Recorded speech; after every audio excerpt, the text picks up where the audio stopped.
Hey guys, Technomentor with the video for you guys. In today's video, I'm going to show you how to power off and restart your iPhone 14 Pro in a few different ways. So let's get started.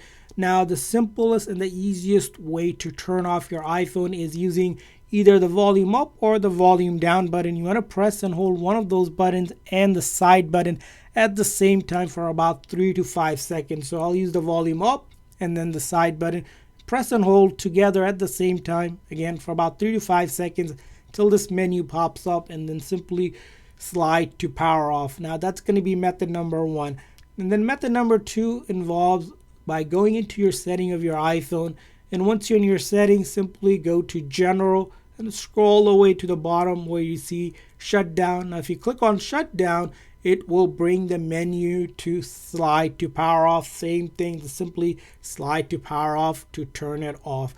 Now a third method includes using Siri. If you're using Siri, you can say, "Hey Siri, power off," or simply press the side button to activate Siri.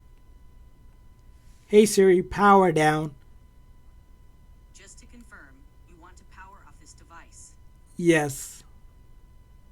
And as you can see, the phone has now powered down using Siri or two of the previous method.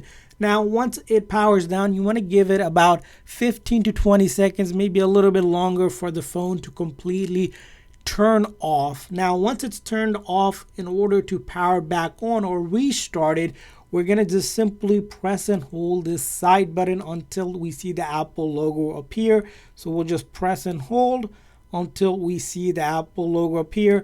Now, if for some reason it's not turning on or that side button isn't working, you can also connect it to a charger, and once it starts charging, it will automatically turn on or power on and restart the phone. And once you're turned back on, it should go back to the home screen and you should be good to go. And that's how you turn off or restart your iPhone 14 Pro. I hope this video was helpful. If so, please consider hitting that like and subscribe button for more tips and tricks for your iPhone and other iOS devices. See you guys next time.